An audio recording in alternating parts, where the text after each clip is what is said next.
ये जो लोग YouTube पे बताते हैं कि लॉ ऑफ अट्रैक्शन की मदद से आप दुनिया में कुछ भी पा सकते हैं, तो क्या ये बातें पूरी तरह से सच हैं? तो इसका आंसर ये है कि हाँ, लॉ ऑफ अट्रैक्शन की मदद से आप दुनिया में कुछ भी पा सकते हो। ये चीजें आपको तब तक यकीन नहीं होगा जब तक आप अपने दिमाग के सुपर कॉन्शियस माइंड के लेवल तक नहीं पहुंच पाओगे। आपके दिमाग के बेसिकली 5 लेवल होते हैं: कॉन्शियस माइंड, सब conscious mind, super conscious mind, collective conscious mind और कॉस्मिक कॉन्शियसनेस। अगर मेरी बातों पर यकीन नहीं है कि लॉ ऑफ अट्रैक्शन सच में काम करती है, तो आप खुद अपने दिमाग के सुपर कॉन्शियस माइंड के स्तर तक पहुंच के देख सकते हैं। सुपर कॉन्शियस माइंड के स्तर तक पहुंचने के लिए प्रॉपर ब्रह्मचर्य का पालन और आपको मेडिटेशन को डेली करना होगा। आजकल इधर उधर कामों में तनाव के चलते ज्यादातर लोग अपने कॉन्शियस माइंड और सब कॉन्शियस माइंड के ऊपर नहीं जा पाते, पर कोई भी इंसान ब्रह्मचर्य का पालन करते हुए अगर डेली सुबह शाम मेडिटेशन करेगा तो वह इंसान धीरे धीरे कॉन्शियस माइंड के ऊपर उठते जाएगा।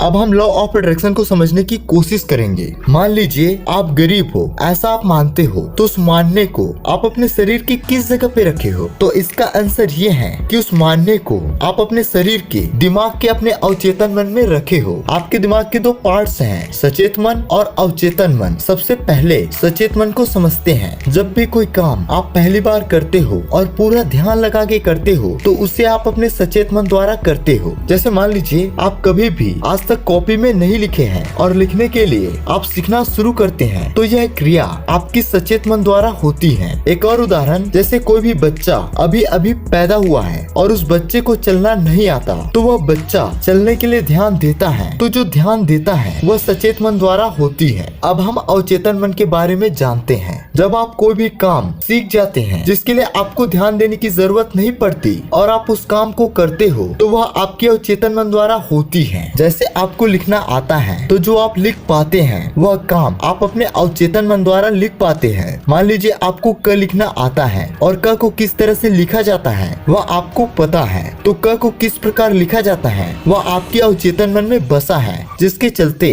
आप क को लिख पाते हैं। दूसरा उदाहरण, जैसे आपको चलना आता है, मतलब आप जानते हैं कि कैसे चलते हैं, यानी कैसे चलते हैं, इसकी जानकारी, इसकी डेटा आपके अवचेतन मन में स्टोर है और इसी अवचेतन मन के कारण ही आप आसानी से चल पाते हैं। अब सचेत और अवचेतन मन को कॉम्बिनेशन करके समझाता हूँ। जैसे जब कोई भी काम आपको नहीं आता, तो वह काम को करने के लिए जो आप ध्यान देते हो वह ध्यान आपकी सचेत मन द्वारा होती है। और जब वही काम आप सीख जाते हो जिसके लिए आपको ध्यान देने की जरूरत नहीं होती, जो काम आपकी बॉडी के किसी भी पार्ट से ऑटोमेटिक होने लगती है, वह काम आपके अवचेतन मन के द्वारा होती है। मतलब आप लोग समझ रहे हो ना कि किसी भी चीज को आप सचेत मन द्वारा बार बार दोहराते हो तो वह कभी न कभी आपके अवचेतन मन में बस जाएगा। यानी मैं ये कहना चाहता हूँ, आपके जीवन में जो घटनाएं आपके साथ घटती हैं, वह घटना सचेत और अवचेतन मन के संयोग से ही होता है। मैंने पहले जो बोला था, मान लीजिए आप गरीब हो, ऐसा आप मानते हो, तो जो आप मान रहे हो उसको आप पूरी तरह से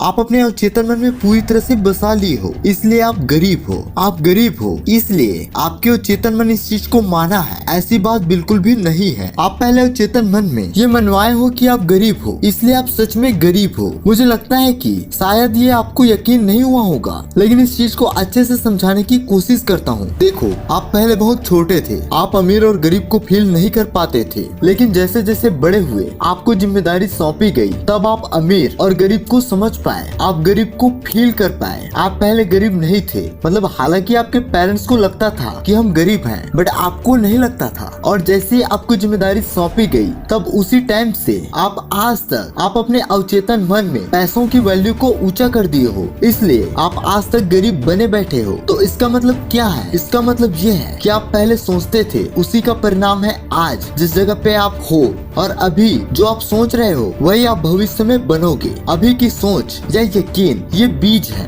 जिसका फल आपको भविष्य में मिलेगा। पहले आपको जिम्मेदारी मिली और आपको पैसों की वैल्यू पता चला, जिसके चलते आप अपने आप को गरीब फील किए। इसमें आपकी भी कोई गलती नहीं है, ये तो आपकी मन की आदत ही है। यानी जिस चीज को सचेत मन मानता है उस चीज को आपके अवचेतन मन मानता है और आपकी जिंदगी वैसी बन जाती है। मतलब परिस्थिति को देखकर आपकी सचेत मन आपको गरीब फील करवाता है। फिर उसके बाद मैंने जो पहले बोला था कि जो चीज आपकी सचेत मन मान जाता है उस चीज को आपके अवचेतन मन भी मान जाता है और वही चीज आपकी जिंदगी में होने लगता है। इसलिए आप जो भी चीजें चाहते हो उसे पाने के लिए आपको ऐसा फील करना होगा जैसे वो चीज आपके पास पहले से ही हो। आपको बार बार ऐसा फील करना होगा जैसे वो चीज आपको मिल चुका है। आप बार बार फील करोगे जैसे वो आपको मिल चुका है तो वो आपके सचेत मन से धीरे धीरे आपके चेतन मन में बसने लगेगा और यही से आपकी जिंदगी में जादू होना शुरू हो जाएगा और आपको वो मिल जाएगा जो आप चाहते हो। ये वीडियो आपको कैसा लगा कमेंट करके जरूर बताएं और ऐसे इंटरेस्टिंग वीडियो के लिए मेरे YouTube चैनल को सब्सक्राइब कर दो।